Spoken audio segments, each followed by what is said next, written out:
Welcome to the Jeremy Mullins podcast, where we take a deep dive into different educational topics to help you optimize your life.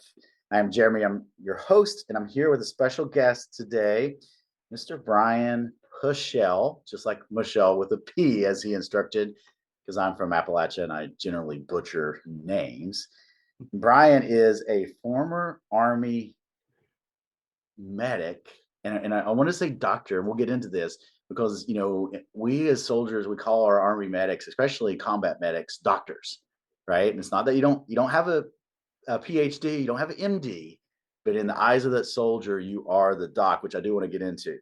And you're currently serving as director of veteran services at Dogs for the Brave, which is our goal to talk about today. And also talking about a little future partnership that you and I are going to have, where I am blessed and feel very grateful to come in and do some education for our veterans, inside of the health space, whether that be nutrition, whether that be exercise, sleep, or even I like to say mental and spiritual. I'm drawing a blank. I'm not a pastor by any means, but I think spiritual sometimes comes in, just the thought process, and goes hand in hand with, the mental, health and how we're thinking, from that aspect. So without further ado, thank you, sir, for taking the time out of your day to be on the podcast. Jeremy, thank you for having me. Thanks for the opportunity to come out and speak about the mission, dive into mind, body, spirit relationship, finding balance, right? Finding peace, all topics that are pretty heavy within the veteran community, and very necessary. We're off to a good start. We've established that I'm not really a doctor, and you're not really a pastor, but Yes. what we do, what we do is, it falls in both of those realms. Yeah, we're off to a good start.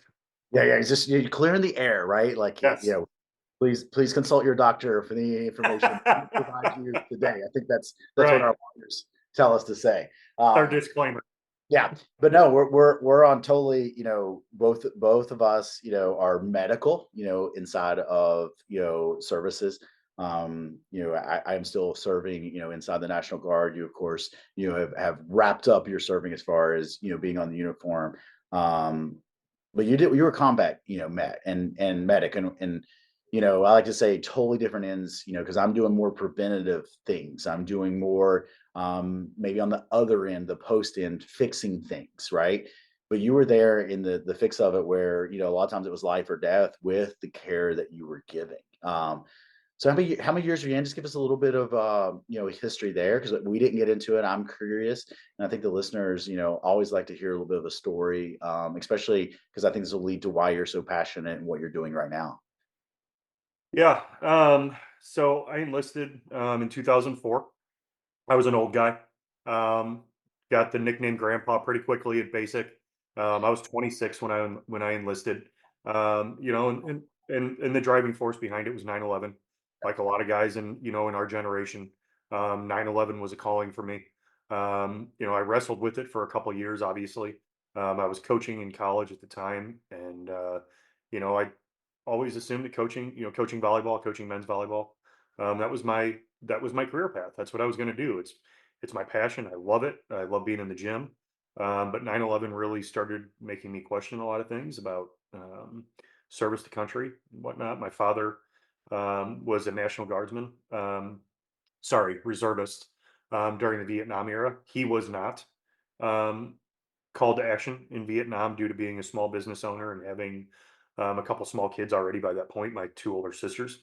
So my brother was, Marine reservist. 9/11 really, well, again, it was a calling. So when I made that decision, I honestly did not talk to anybody about it at all. Nobody knew. Nobody in my family. Nobody. I didn't talk to anybody about it. I knew it was one of those decisions. I wasn't married. I wasn't in a serious relationship. Obviously, didn't have any children. Um, I ultimately just trusted my gut and knew that if I didn't do this, it's something I would regret for the rest of my life. Um, so went in the recruiter's office, wanted to be a medic. That's the only job I wanted. I took the ASVAB. And they really tried to push me into the psyops world because of my scoring. They're like, you pretty much can do whatever you want. And they're like, we have slots and need for psyops. And I'm like, I'm going to be a medic. Bottom line. I'd actually talked to the Navy first about wanting to be a corpsman, but they could not guarantee that I wouldn't end up on a ship. And I'm like, nah, not what I'm looking for. I want to put boots on the ground. The Army, present, and I was really grateful for the naval recruiter to be upfront and honest with me about that. He's like, look, he's like, we can put a lot of things in your contract, but he's like, that's one thing that we absolutely just we can't guarantee that you're going to be attached to, a Marine Corps unit. And, obviously if you're attached to a Marine Corps unit, you're putting boots on the ground at that time because we're talking, 2003, 2004. So, yeah, ended up serving from '04 to '09. I was fast tracked through my medical training due to having some previous EMT training and licensing already. So they actually bumped me up by like 6 or 8 weeks, I think, which coincided pretty well. And it's, funny how things work out. I ended up being stationed, of all places, at Fort Leonard Wood. And being a St. Louis guy, I got my orders and I'm like, eh, luckily through coaching, I traveled all over the country. So where I was stationed didn't really, I mean, it's like I've seen most of the country at that point. So I'm like, yeah, Fort Leonard Wood, huh? Never would have guessed that one. But my big concern was I was going to be assigned to the hospital there, which again, it's just you take the orders, you do your job, and you do it well. But I really wanted to go help in Iraq. So luckily, fortunately, I was assigned to 5th Engineer Battalion, which was one of two deployable units at Fort Leonard Wood at the time. There was an MP unit, and then our engineer unit with 5th Engineers. We were the only two deployable units coming out of Fort Leonard Wood at that time. And since then, 5th Engineers actually left Fort Leonard Wood and split up, and now is at Fort Riley, I believe. Part of it's at Fort Riley, if I remember. So, anyways, very fortunate to end up the way we did. I got to the unit right after Memorial Day in 2005, and was informed quickly that we were getting spun up, and we were leaving that fall to deploy to Baghdad to run route clearance out of Camp Liberty. Um, so I was off to NTC within a very short time frame, and being the new medic, that was a huge opportunity for me. It was very eye opening to understand first and foremost. One of our senior NCOs at the time very quickly let me know that that title of doc would not be bestowed upon me until rightfully earned. Yep. Uh, Fortunately, I had some situations there at training in NTC, which, you know, have you had the privilege of being out there? Because what an experience. Well, I was going to tease you a little bit. So you not only have we established that you're not a doctor, you also skipped 6 to 8 weeks of your training. Which, man, Right. I'm liking this story going along with your Yeah. history. Yeah. It's, so getting out to NTC, that was eye opening. And there were some situations we were put in, and I reacted accordingly, and apparently, did the right thing per my soldier's eyes, which is, Yes. obviously the most important, aspect of the job, right? That, when things really get hot, they got to know that Doc can step up and do the job. Um, I did that in a training scenario, and was very blessed to earn the title of Doc per that same NCO. He's Yeah. like, all right, Doc, you're going to figure this out. You'll be all right. And Um, and sometimes that matters more than anything. I think in the service is getting a compliment or getting not necessarily an award, right? Like because but that term is an award, especially coming from certain rank and certain individuals. Term of endearment and term of respect, and it is a title, husband, father, followed right behind it is Doc, right? Like that. I mean, it's that important of a title, and how closely I hold that to my heart. It's a massive responsibility when you recognize, especially when you're going into a combat zone, and me not really knowing what route clearance was going to look like and what that entailed. I just knew that it was going to be significant, right? And ended up being very significant. It was not lost on me when we left for deployment and watching the wives and the children of those that I served with, you know, saying those goodbyes. Um, it that's when it really hit me. I always knew what, again, being older, being grandpa, being 26. I understood the responsibility that we were taking on in the medical field, but when you Right. see that firsthand, it really locks you into what you're getting ready to go do and how on point you have to be with your job. Because you make a mistake, it costs lives. So, luckily I had I was attached with incredible medical unit. There were 10 of us, right? We had an NCO and then nine line medics. And running route clear at that time, oh five to oh 06.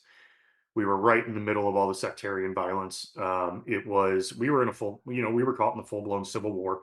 Um, and on top of that, we were there when the EFPs were introduced. So the EFPs, what we believe coming over from Iran, that was just, it's the IED that nobody wanted to be involved with, because it was just a killer. Um, so And I think this is what makes you such in your current position, such a great person to be in that position.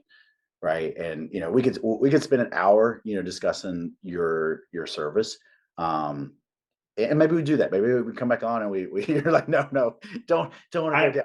Maybe I feel like I give enough for exactly the point that you're going to, right? yes, Like, yes, that's where I want every translate. I lost guys, You, saw a lot of guys get hemmed up real bad. I you were injured. I came within inches of not being here anymore. I am, because it was an EFP, that we were hit by. I can still see the fireball from 10 feet away, looking over my right shoulder. I can see it, a block north of Solder City, um, September 17th, 2006. So those, that, and that's, I don't tell those stories and I don't really dive into heavy detail, not because I don't want to, but that's not the point. The point is that, veterans that I speak with understand that, especially combat veterans. I get it. I'm Doc and I get it. I've been there, I've seen it. I wasn't some tabbed out uh soldier. I wasn't out there, look that, I was just an enlisted guy. Ended up getting out as an E5 that just wanted to help make a difference, right? I served my time, ended up being medically discharged, and yeah, that passion stems from all of that. Yeah, I mean, you followed your gut, right? Because like I said, you were doing the position that you wanted to do. You were a college volleyball coach, and you stepped out to serve. You stepped out to do that, right? And I always think like, man, we all have a calling, right? Sometimes it takes us a few years to get there, and it all works its way out, right? Which is kind of like so you got out of the service and you went back to coaching volleyball, right? Now, Me, was there something in between? Like, was there another job in between that, or is it okay? Right back to volleyball. no, I knew when I got out what I was going back. I knew that was the only thing that was going to save me. I was, Jeremy, I was really struggling when I got out. Unbelievable support from my chain of command. I know that's not always the case, um, but from our battalion commander all the way down, I had incredible support. They knew how rough that deployment was, especially on the medics, um, and they gave us unwavering support, and it was outstanding. And I can't thank them enough for that. But I knew when I got out that I had to have purpose immediately, and I knew volleyball was going to be that answer. Right? It allowed me to pour myself into something purposeful while still struggling massively. I mean, if it wasn't for that family, that volleyball family, that I was able to dive back into, Yeah, I don't know where I go when I get out. But and those are it wasn't going to conversations. be good.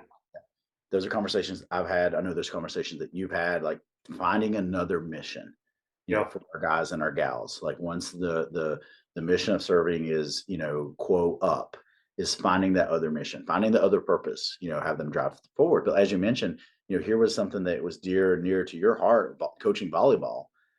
Yes, it helped, but it didn't mask everything. It didn't fix everything. There was still a lot of work to be done.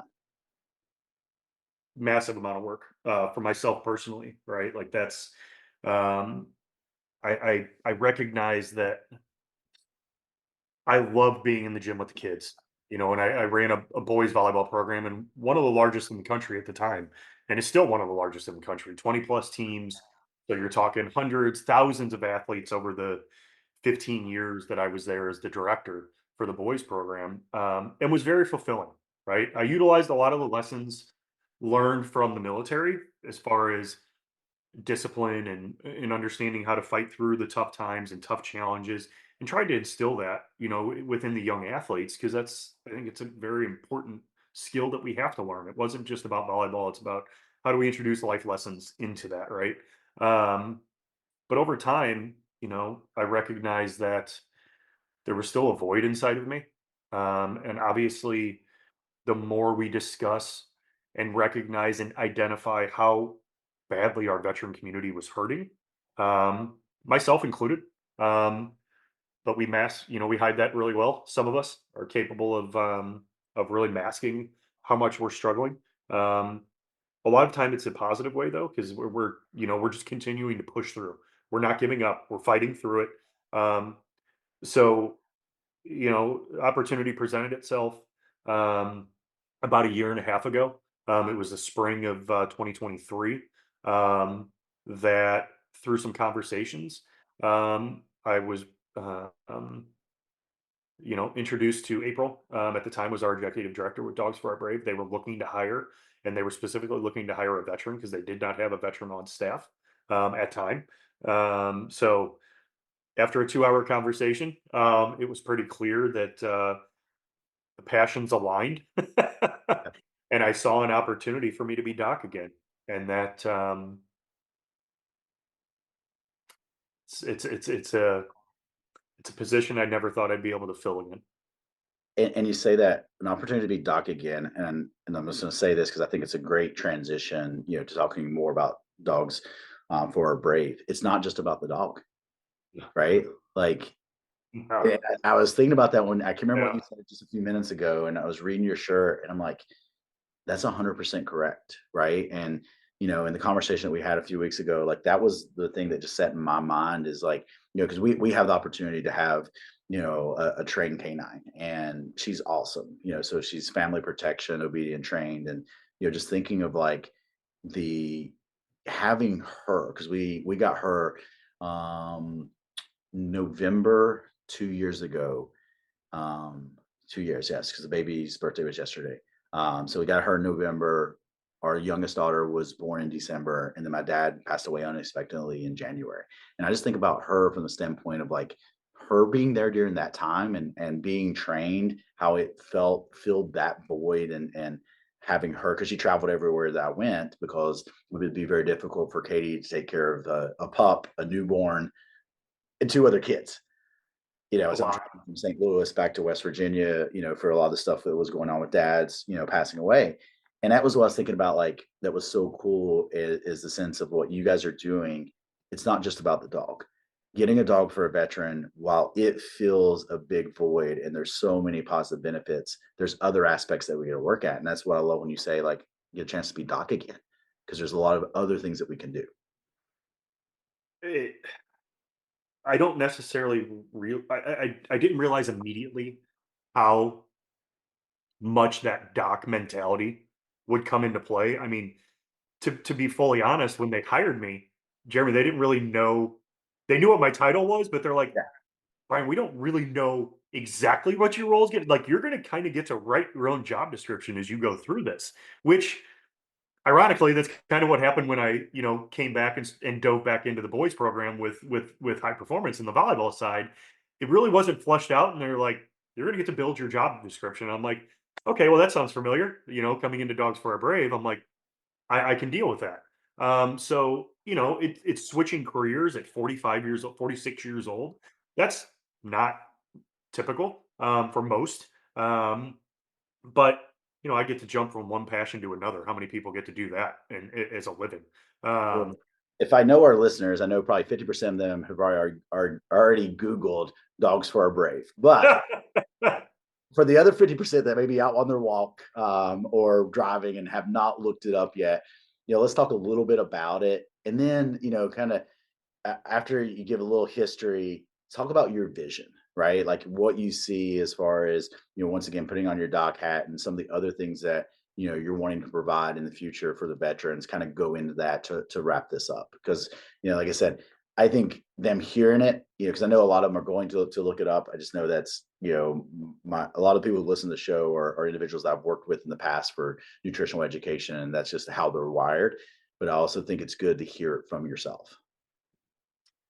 So Dogs for Our Brave started in 2014, um, founded by Andy and Marilyn Gladstein, who live in Southern California. Um, it it started out of a situation where Andy was looking for something completely unique for their 36th wedding anniversary, I believe. Um, and he had befriended one of the commandants at the Navy SEAL training um, academy out there in Southern California. And through conversations with him, he said, he kind of threw it out there and said, "Hey, I'm looking for something different. What should I do?" And this individual suggested, "Well, here's what you're going to do. You're going to find a dog. You're going to have this dog professionally trained. And then you're going to present that dog to an injured soldier, Marine, airman, whatever the case may be, that's just come back from Iraq or Afghanistan." Great.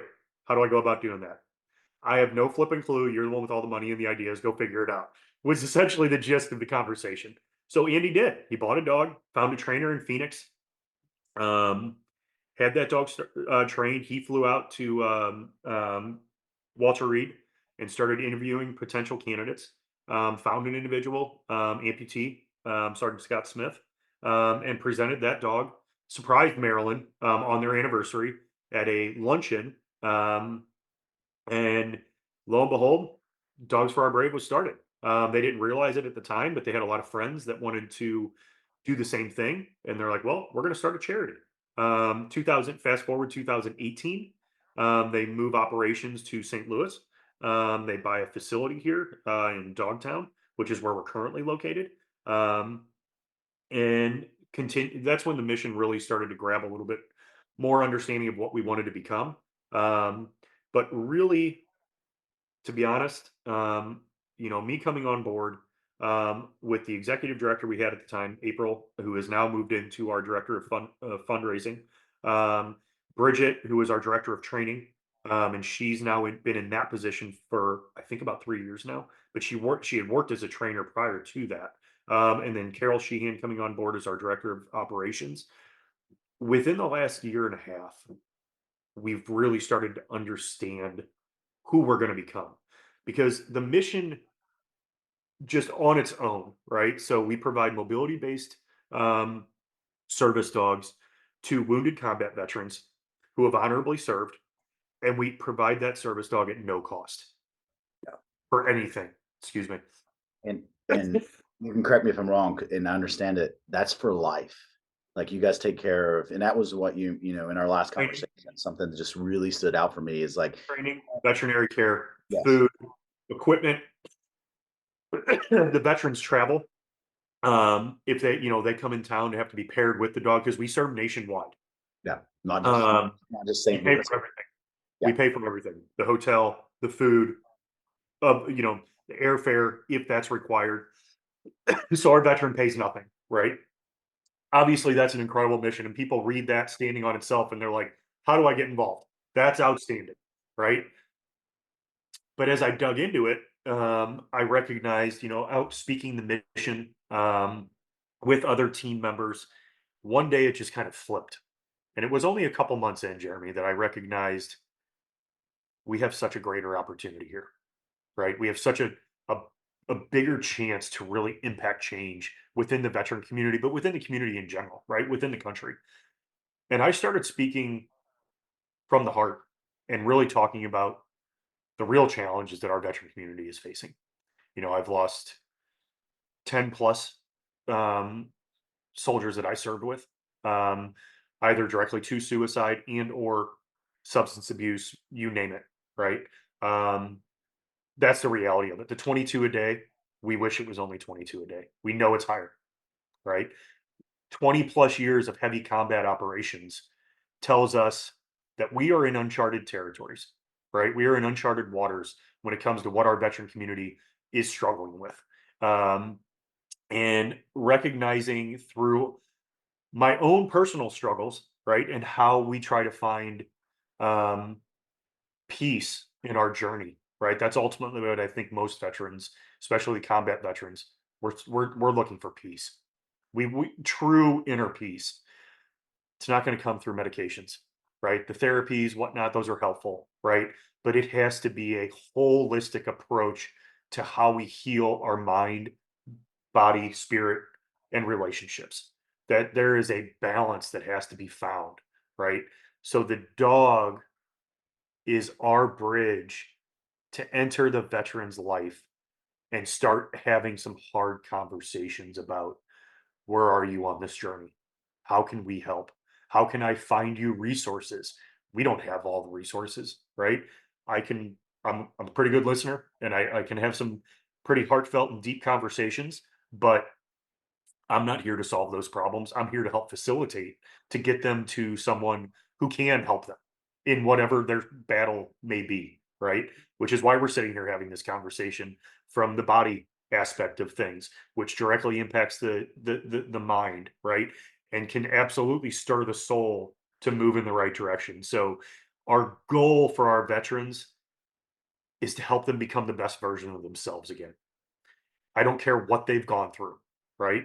We see incredible examples of individuals like Travis Mills and Rob Jones. And if your listeners aren't familiar with any of them, Google them as well because they're incredible human beings. And That I'm sure there's hundreds out there that maybe don't have you can yeah, continue. that don't Absolutely. have yeah, that don't have a following that have done Yeah, it, right? You know, absolutely.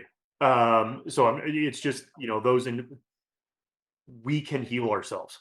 We absolutely have. It's helping them understand that you empower them, that you have the strength, right?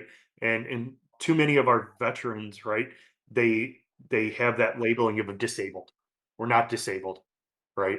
We've gone through a lot of traumatic events, and the more that we can learn how to come to peace with whatever we experienced, we can take that trauma and turn it into strength, in strength in so many different levels, right? Strength to re-engage with our family and our caregivers, right? Strength to re-engage with our close circle, strength to re-engage with our community, right? And get out and create positive change, which we so badly need right now in this country.